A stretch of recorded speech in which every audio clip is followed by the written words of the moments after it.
ኢትዮጵያ ኒውክሌር ቦምብ የታጠቀች ሀገር ብትሆን ኖሮ እንደ ህንድ እንደ ፓኪስታን ዶክተር አብይ አሁን በዓለም ላይ ቁጥር 1 የዓለም ደህንነት ስጋት ነበር። ከዚህ በኋላ ይሄ መንግስት ህጋዊ መንግስት ሳይሆን አምባገነናዊ መንግስት ነው ብለ በአጠቃላይም ይሄ መንግስት በተለይ ጠቅላይ ሚኒስትሩ ይችን ሀገር ለመምራት አሁን ካለባት ችግር አንፃር በቂ ዕውቀት እንደሌላቸው በቂ ልምድ እንደሌላቸው ብቻ አይደለም ቅንነቱም የሌላቸው ሰው መሆናቸውን በተደጋጋሚ ተናግረዋል። ከዚህ በኋላ በዶክተር አብይ አመራር የሚባባስ እንጂ የሚፈታ ችግር የለም። ለኢትዮጵያ የወደፊት መጻኤ ህይወት መፍትሄ የምናስብ ከሆነ የምንመኝ ከሆነ የመጀመሪያው ቅድመ ሁኔታ በሳቸው ተስፋ መቁረጥ ነው። ዶክተር አብይ አህመድ ከዚህ በኋላ የኢትዮጵያ ቁጥር 1 የብሔራዊ ደህንነት ስጋት ናቸው ብዬ ሌላ ምንም ስንት አይነት ጣጣ ውስጥ አስገብተውናል። ችኮላ በቀቢጸ ተስፋ ለግል ስልጣን የበላይነት በመጓጓት ያለ አግባብ ስላፈረሱት ነው እንደዚህ አይነት አውዳሚ ጦርነት ውስጥ ገብተን 1 ሚሊዮን ወጣቶችን ያጣነው። ከዚህ በላይ ደህንነት ስጋት የሆነ መሪ የለም። በኢትዮጵያ ታሪክ ታይቶ በማይታወቅ ደረጃ የሱዳን የጦር ኃይሎች ኢትዮጵያን ወረው 2 ዓመት ዝም የተባሉበት ሁኔታ ነው ያየነው። ይሄ በጠቅላይ ሚኒስትር አብይ ዘመን ካልሆነ መቼም ሆኖ አያውቅም። ለቂም በቀል የተዘጋጀ የውጭ ጠላትን ሻዕቢያ የሚባል በጦርነቱ ጋብዘው አስገብተው የራሳችንን ህዝብ አስጨፍጭፈዋል። የኢትዮጵያን አንድነት አደጋ ላይ ጥለዋል። የትግራይ ህዝብ ከኢትዮጵያ ጋር ያለው አብሮ የመቀጠል እጣ ፈንታ በከፍተኛ ደረጃ እንዳይመለስ ሆኖ ተጎድቷል። ጊዜ ጠብቆ የሚመጣ ነገር ነው፣ የሚፈነዳ ነገር ነው። ይሄ ሰውዬ ምን እየሰሩ እንደሆነ ወዴት አቅጣጫ እየሄዱ እንደሆነ በግልጽ የታየ ነው። ስንት ጋዜጠኞች ናቸው በህገወጥ መንገድ የታሰሩት? ስንት ፖለቲከኞች ናቸው በህገወጥ መንገድ የታሰሩት? የፍርድ ቤት ውሳኔ እንደማይከበር ስንት ጊዜ ነው በተደጋጋሚ ያየ ነው። ስንት የፖለቲካ ድርጅቶች በህገወጥ መንገድ እኛን ጨምሮ ተዘጋ። ይሄ ሁሉ ነገር ተፈጽሟል። ዛሬ ዶክተር አብይ አዲስ ነገር አይደለም የፈጸሙት። በጭፍን አንዳንዶቹ ለህወሓት ካላቸው ጥላቻ፣ አንዳንዶቹ ለትግርኛ ተናጋሪው ህዝብ ካላቸው ጥላቻ አንፃር ብቻ በጭፍን ነው ዶክተር አብይን ደግፈው ቆመው ይሄ ሁሉ ጣጣ ሀገራችን ውስጥ የተከሰተው። ስለዚህ ይሄ እኔ ዛሬ አሁን አዲስ ነገር አልተፈጠረም። ከመጡ ጀምሮ ተመሳሳይ ነገር ነው ሲሰሩ የነበሩት። ዞሮ አንድ ሰው ወይም አንድ ህብረተሰብ ዘግይቶ ማይረዳ ይባላል። መረዳት ጥሩ ነው። አሁንም ግን መሰመር ያለበት ጉዳይ እንዳሰበው በጉልበትና በማስፈራራት ችግሩ እንደማይፈታ ካወቀ በኋላ በሌላ መንገድ ሊፈታው ይችላል። ግን ይሄ መንግስት የጊዜ ጉዳይ ነው እንጂ ኢትዮጵያን ከጊዜ ወደ ጊዜ እያፈረሳት አገሪቱንም ከድጡ ወደ ማጡ ነው እያስገባት ነው። በዚህ መንግስት ምንም አይነት ሊመጣ የሚችል መፍትሄ የለም። የበለጠ ችግር እየተወሳሰበ ነው የሚሄደው። የዶክተር አብይ ተቃዋሚ የሆኑ ያየናቸው ሰዎች ሪሊ ከልባቸው ተቀይረዋል። ነገ ዶክተር አብይ ተነስቶ ሌላ ጦርነት እነሱ በሚጠሩት አካል ላይ ቢያውጅ አብረው አይቆሙም ወይ? እንደገና ቆራጡ መሪያችን እንደገና ሙሴያችን አይሉም ወይ? እርግጠኛ አይደለሁም። ለዚህ እርግጠኛ መሆን የምንችለው ተሳስተናል፣ አጥፍተናል መስሎን ነበር። ይሄ ሰውዬ ግን አታሎናል። ለሱ የነበረን አመለካከት ትክክል አልነበረ፣ መደገፋችን ትክክል አልነበረ። በታሪክ የትግራይ ህዝብና የአማራ ህዝብ ጎራ ለይቶ እንዲዋጋ ሲደረግ እኮ ከምንም ነገር በላይ አደጋ ውስጥ የወደቀው የኢትዮጵያ ታሪክና ማንነት ነው። አዲስ ነገር አይደለም ይሄ፣ ቀጣይ ነገር ነው። የመጀመሪያው ሲፈጽሙ ዝም ስለተባሉ አብረዋቸው ሰዎች ስለቆሙ የህብረተሰብ ክፍሎች አብረዋቸው ስለቆሙ ስለደገፏቸው በዛ ተበረታተው የፈጸሙት ችግር ነው አሁን ይሄ ችግር። ለዛ ሁላችንም ተጠያቂዎች ነን። እሳቸውን ደግፈን የቆምን ሰዎች ሁሉ እሳቸው አሻጋሪ ናቸው፣ እሳቸው ጥሩ መሪ ናቸው፣ ብቁ መሪ ናቸው ብለን ህዝቡን ያሳሳትን ሰዎች ሁሉ ተጠያቂ ነን። ቢያንስ ይቅርታ መጠየቁን ይተውት፣ ተሳስተን ነበር እኛ ዶክተር አብይ የሚቃወሙ ሰዎችን ማውገዛችን ማጥላላታችን ትክክል አልነበር። እነሱ ከኛ ቀድመው ማወቃቸው ተገቢ ነበር ማለት አለባቸው። ይሄን ካላሉ እኔ ህዝቡ እንዴት አድርጎ እንደሚያምናቸው አይገባኝም። ለአብዛኛዎቹ ሰዎች የፖለቲካ ታዋቂ የምንላቸው ሰዎች፣ ታዋቂ ጋዜጠኞች፣ ታዋቂ ማህበራዊ አንቂዎች በሳቸው ዙሪያ የተሰባሰቡት በጋራ አጀንዳ አልነበረም። ለሀገር ለህዝብ በሚጠቅም አጀንዳ አልነበረም። ህወሓትን በማጥፋት አጀንዳ ነው፣ በጋራ ጠላት ነው ተሰባስበው የነበር። ኢትዮጵያንስ ነኝ የሚለው ኃይል የቲፒኤልኤፍ ጥላቻ ያለው የአማራ የተወሰነ ኤሊት ከሳቸው ጋራ የሚቀጥልበት ሌላ የሚያጣብቀው አጀንዳ እንደሌለው ያውቃል። ስለዚህ አሁን ያ መንገድ የተወሰነ ደረጃ እዚህ ድረስ አምጥቷቸዋል። ከዚህ በኋላ ግን ይዘውት ሊቀጥሉ አይችሉም። ምክንያቱም ጦርነቱን ቢቀጥሉ አጠቃላይ የስልጣን ህልውናቸው ችግር ውስጥ እንደሚገባ አይተውታል። እርዳታም የማያገኙበት ሁኔታ፣ ኢኮኖሚም የማይቀጥልበት ሁኔታ ተፈጥሯል። አጣብቂኝ ውስጥ ናቸው። ሁለተኛ መሪ ማለት የአንድ ሀገር የፖለቲካ ኤሊት ማለት እኮ የኪነ ጥበብ ሰዎች ናቸው፣ ምሁራን ናቸው፣ ጋዜጠኞች ናቸው፣ ማህበራዊ አንቂዎች ናቸው፣ የፖለቲካ ሰዎች ናቸው አይደል? መሪ ሲባል የህብረተሰብ ስሜትን አይደለም ተከትሎ መሄድ፣ አስቀድመህ ችግርን እያየህ አቅጣጫ ማስያዝ ነው። ህብረተሰብን ወደ ተገቢ አቅጣጫ መምራት ነው ካንተ የሚጠበቀው። አሁን አብዛኛዎቹ አርቲስቶች፣ አብዛኛዎቹ የፖለቲካ ሰዎች፣ አብዛኛዎቹ ጋዜጠኞች የዶክተር አብይ ተቃዋሚ ሆነው አሁን ብቅ ያሉት የህብረተሰቡን ስሜት አይተው ነው። ህብረተሰቡ ምን ያህል በቃኝ እንዳለና እሳቸውን ሲቃወም አይተው የፖለቲካ የኃይል ሚዛን ለውጥ እየመጣ መሆኑን አይተው ነው ከህዝብ ጋር መቆም የመረጡት። አሁን ግን መሪነት እንደዛ አይደለም። መሪነት ህብረተሰብ ራሱ ባልተገነዘበበት ሁኔታ ዋጋ እንኳን ቢያስከፍል እውነተኛውንና ትክክለኛውን አቅጣጫ ይዘህ ለህብረተሰብ ማሳየት ነው። የህብረተሰብ ያስተሳሰብ ለውጥ እንዲመጣ መታገል ነው። ትልቁ ኢትዮጵያ ውስጥ ያለው ችግር ይሄ ነው። መሪ የለም። መሪ ነን የምንል ሰዎች የህብረተሰብ ስሜት ተከታዮች ነን። አሁን የታየው ዶክተር አብይ ደጋግሜም በጽሁፍም በተለያዩ ቃለ መጠይቆችም ገልጬዋለሁ። ሰዎች ከተለያየ አቅጣጫ አይተው ነው እሳቸውን ሲደግፏቸው የነበረው። ለምሳሌ የኦሮሞ ኤሊቶች ዶክተር አብይ ኦሮሞ ናቸው፣ ስለዚህ ኦሮሞ ስልጣን ያዘ ማለት ነው፣ ኦሮሞ ስልጣን ከያዘ ደግሞ እንጠቀማለን በሚል ሂሳብ ነው የደገፏቸው። ወደ አማራው ስንመጣ ደግሞ አማራው ከትግራይ ኤሊቶች ጋር የራሱ ቅራኔ ያለው የአማራው ኤሊት፣ ስለዚህ ጸረ ቲፒኤልኤፍ ሙቭመንት እያደረጉ ነው ዶክተር አብይ። ስለዚህ ቲፒኤልኤፍን ለመበቀል ትግራይ ደግሞ አለን የምንለውን የግዛት ጥያቄ ለማስመለስ ከሳቸው ጋር መቆም ይጠቅመናል በሚል ነው በሳቸው ዙሪያ የተሰለፈው። ኢትዮጵያኒስት ነኝ የሚለው ኃይል ደግሞ የብሔር ፖለቲካን ያጠፉልናል፣ ይሄ ሰውዬ ኢትዮጵያ ነው የሚሉት። ስለዚህ ከሳቸው ጋር ብንቆም ሆነ ግን ቲፒኤልኤፍን አጥፍተው ይሄን የብሔር ተኮር ህገ መንግስት ቀይረው ለኢትዮጵያ አንድነት የሚበጅ ስርዓት ያመጣሉ ብሎ ደግሞ አስበው ነው። ወደ ሃይማኖት ድርጅቶችም ደግሞ ብንሄድ ተመሳሳይ ሂሳብ ነው ያላቸው። ፕሮቴስታንቶቹ ዶክተር አብይ ፕሮቴስታንት ነው፣ የኛ ልጅ ነው፣ ስለዚህ በቃ እሱ ስልጣን ላይ ከተቀመጠ እኛ የበለጠ ተጠቃሚ እንሆናለን፣ ሃይማኖታችን ለመስፋፋት የተሻለ እድል ያገኛል ብለው አሰቡ።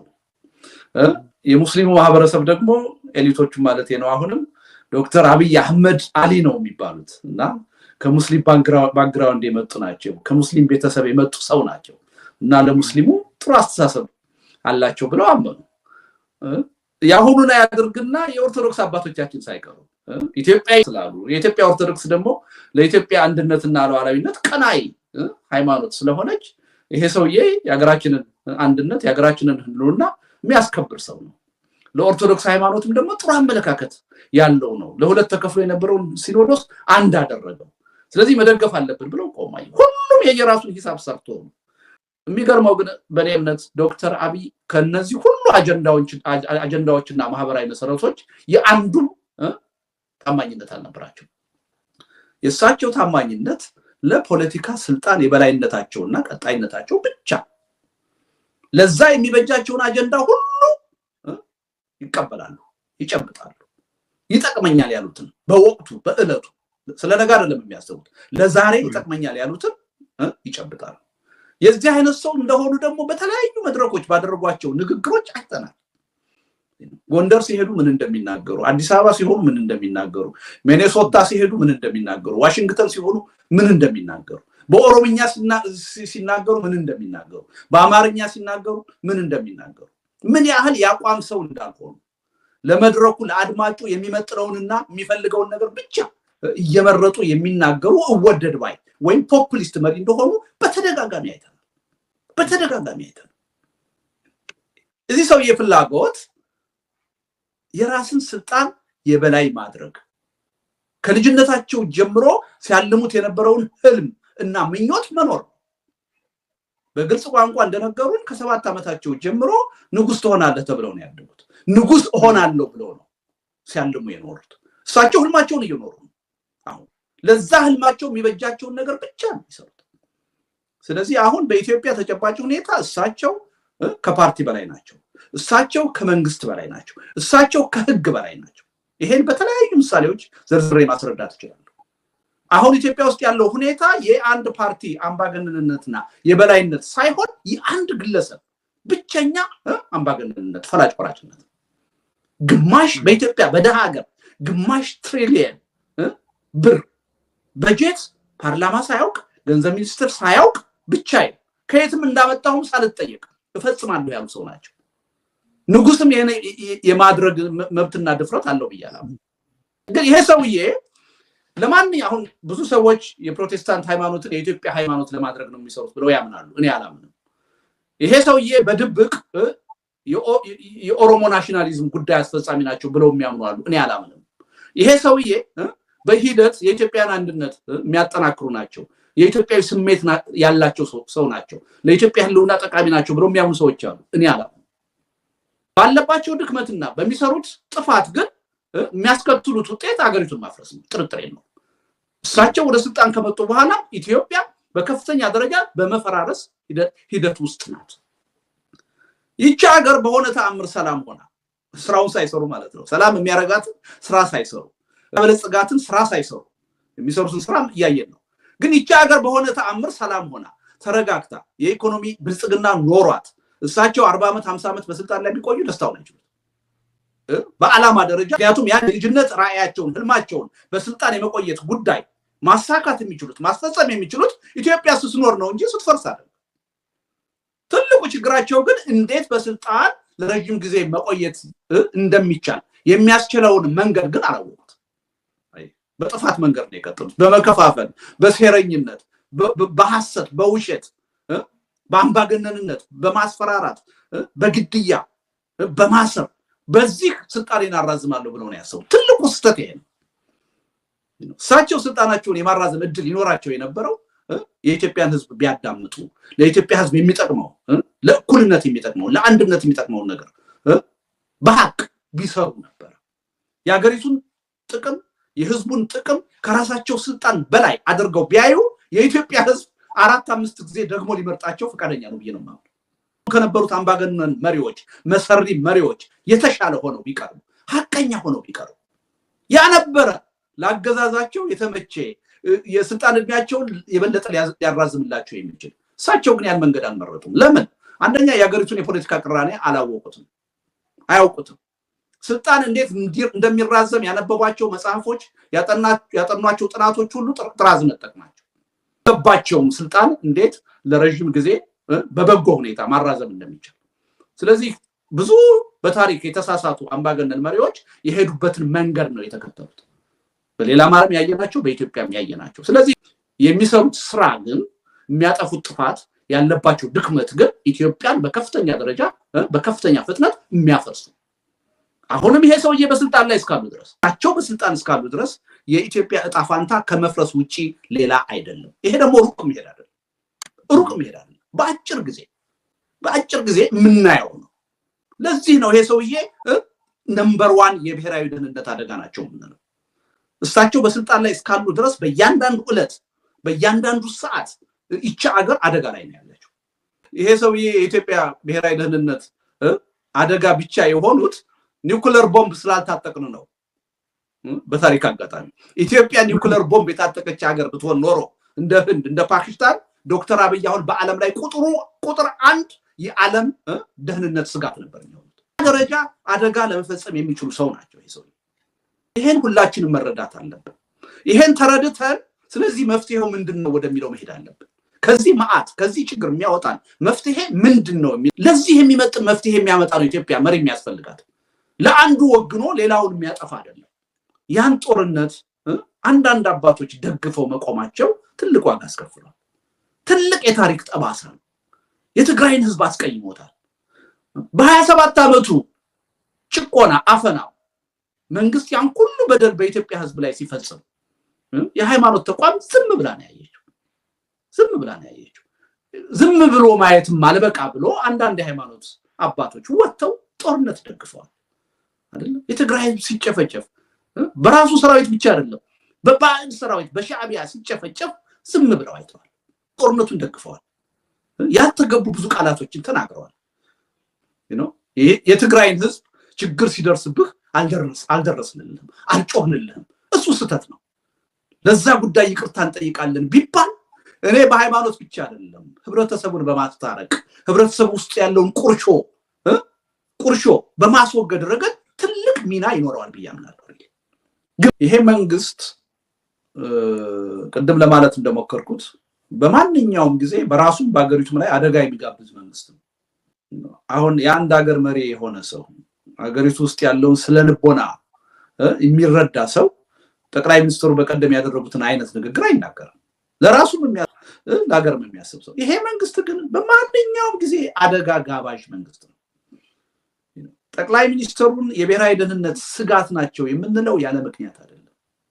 ትልቅ የሆነ ዳሜጅ በማንኛውም ሰዓትና እለት ሊፈጽሙ የሚችሉ ሰው ናቸው ግን በእሳቸው ላይ አሁን ጥላቻ ሊያድርብን ይችላል ከፍተኛ የሆነ የተቃውሞ ስሜት ውስጥ የበደል ስሜት ውስጥ ልንገባ እንችላለን ግን ይሄን ለመወጣት ብለን የምናደርገው እንቅስቃሴ ቅድም እንዳልኩት ሀገርን እንዳያፈርስ ጥንቃቄ መደረግ አለበት ለምን አሁን በዚህ እየታየ ያለው የህዝብ እንቅስቃሴ ዝም ብሎ ወጣ ነገር አይደለም ሲጠራቀሙ የነበሩ በደሎች አሉ ሲጠራቀሙ የነበሩ ቅሬታዎች አሉ ቅድም እንዳልኩት በተለያየ ምክንያት ሰው አንዳንዱም ዲናያል ውስጥ ገብቶ እውነቱን መቀበል አቅቶት አንዳንዱም እስቲ ትናንትና ያን ያህል አድንቀናቸው ያን ያህል ተቀበለናቸው ዛሬ እንዴት እናውግዛቸው ብሎ ሀፍረት ውስጥ ገብቶ ዝም ያለ ህዝብ ነበር ምክንያት ነው ይሄ ሰውዬ ስንት ውሸት በግልጽ ያዋሹ ሰው ናቸው ነዳጅ አወጣንላችሁ ከማለት ጀምሮ ጎጃም ላይ ሸዋ ባዘነብኩላችሁ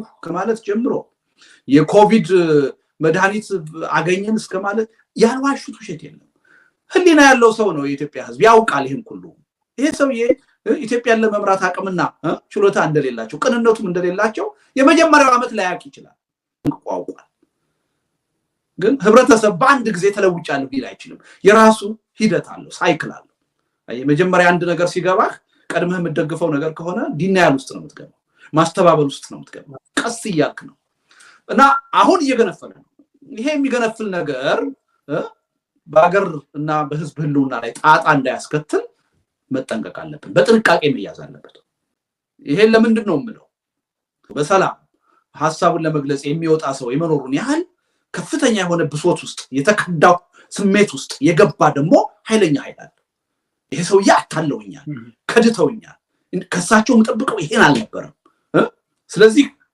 ወደ ሌላ ነገር ሊገፋ የሚችል የህብረተሰብ ክፍል ይኖራል ይሄን በጥንቃቄ ማየት አለብን በምንም ተአምር ይሄ እንቅስቃሴ በሰላም ብቻ ነው መመራት ያለበት ወደ ኃይል አማራጭ መከድ የለበት